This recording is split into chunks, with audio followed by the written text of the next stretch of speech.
Voilà, bonjour à toutes et à tous, soyez les bienvenus dans cette vidéo où je vais vous expliquer très simplement comment déterminer l'équation d'une médiatrice à un segment. Alors, ici dans cet énoncé, j'ai le point A qui a comme coordonnées 3, moins 5, que j'ai déjà représenté avec GeoGebra. Donc, je vous rappelle, GeoGebra, c'est vraiment le logiciel à maîtriser pour arriver à vous simplifier la vie pour les représentations mathématiques. Voilà, donc l'énoncé qui m'était donné, c'était que par deux points qui forment le segment AB, A ayant comme coordonnées 3, 5 et B ayant comme coordonnées 2, 1, je veux connaître l'équation de la médiatrice. Donc la médiatrice, c'est quoi? C'est une droite qui coupe le segment en son milieu, le média, milieu, et le fait de couper, ça vient de trice, comme bisectrice qui coupe un angle en deux parties, mais médiatrice, elle coupe un segment en deux parties égales, et cette médiatrice est perpendiculaire au segment initial. Voilà, donc comme je vous ai dit, ça doit passer par le milieu. Donc, tout d'abord, je vais calculer les coordonnées du point M, qui est le milieu. Alors, petit rappel de formule, donc je vous invite à prendre votre petit carnet bleu, si elle n'est pas encore dedans, et à l'y ajouter. Donc, quand vous avez un point A qui a comme coordonnées AX, AY, que vous avez un point B qui a comme coordonnées BX, BY, ok, eh bien, le point milieu, le point M, il a comme coordonnées AX plus BX divisé par 2 et AY plus BY divisé par 2. Voilà, ça c'est la formule à retenir pour trouver le milieu d'un segment. Donc, en l'occurrence ici, le A, c'est la coordonnée X de A, c'est 3, plus la coordonnée X de B, c'est 2, vous divisez par 2, et puis vous faites également la même chose avec Y.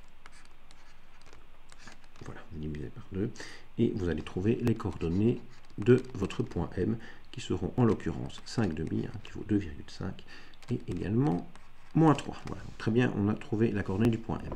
Milieu. Alors ensuite, je vous ai dit que cette médiatrice devait être perpendiculaire. Alors, comment est-ce que je vais déterminer cette perpendiculaire? Grâce à son coefficient directeur, qui va être l'opposé de l'inverse du coefficient directeur du segment. Enfin, coefficient directeur ou coefficient angulaire. Alors, donc, je vais devoir trouver le coefficient angulaire de la droite qui supporte mon segment. Alors, comment est-ce que je fais pour le calculer? Là aussi, petit carnet bleu, coefficient angulaire d'une droite dont on connaît 2 points. Eh bien, c'est le delta Y divisé par le delta X. Donc, la variation Y sur la variation X. Donc, vous prenez dans le sens que vous voulez vous faites la différence entre les deux coordonnées Y et vous divisez par la différence entre les deux coordonnées X. Donc vous prenez le point que vous voulez pour commencer, mais l'important c'est que si vous commencez par ce point sur Y, vous devez également commencer par ce point sur X. Donc dans mon cas, je vais faire donc moins 5. Alors attention ici, moins 1, ça va faire plus 1. Divisé par, donc j'ai commencé par moins 5, donc par 3, moins 2. Donc là vous allez avoir moins 5 plus 1, ça va vous faire moins 4. Divisé par 3 moins 1 par 1, donc vous allez trouver moins 4. Alors, ce qui est relativement logique, parce que regardez, votre droite, elle est quand même fortement décroissante.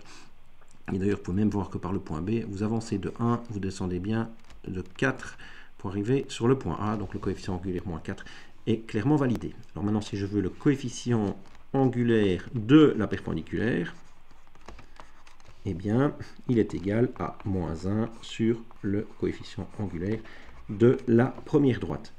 Donc, vous allez faire l'opposé de l'inverse. Donc, moins 1 sur moins 4, ça vous donne un quart. Alors, schématiquement, bah oui, ça tient la route. Regardez, ici, on passe par ce point-là. Si on fait plus 1, plus 2, plus 3, plus 4, on monte bien de 1. Donc, parfait. Un coefficient angulaire positif, donc droite croissante. Donc, ma médiatrice que je vais appeler petit m, elle a pour équation y est égal à son coefficient angulaire que je connais, qui vaut un quart, fois x plus p, qui est le terme indépendant que je ne connais pas. Alors, par contre, je sais que cette médiatrice-là, que le point M, donc, le point M appartient à cette médiatrice, et le point M, il a comme coordonnées 5 demi, moins 3. Voilà, donc je vais remplacer x par 5 demi, y par moins 3, j'aurai une équation et une inconnue, et je trouverai la valeur de p. Donc moins 3 est égal à 1 quart fois 5 demi plus P. Donc je vais avoir P qui va être égal à moins 3 moins 5 huitièmes. Alors je vais mettre tout en huitièmes. Ça va me faire moins 24 huitièmes moins 5 huitièmes égale moins 29 huitièmes. Ok, parfait. Donc j'ai déterminé la valeur de P. Donc maintenant je connais parfaitement mon équation de ma médiatrice. Donc là je peux noter médiatrice A pour équation x sur 4 plus plus moins 29 huitièmes. Donc moins 29 huitièmes qui correspond à la coordonnée à l'origine, qui correspond bien à ceci. Moins 3, quelque chose. Ok, parfait. Et bien voilà, sur ces quelques mots se termine cette vidéo qui est relativement essentielle quand vous devez dessiner des médiatrices. Rappel de formule, le milieu d'un segment, le calcul du coefficient angulaire et le calcul du coefficient angulaire de la perpendiculaire. Voilà. Merci beaucoup pour votre bonne attention, bon travail à vous et bonne continuation. Au revoir.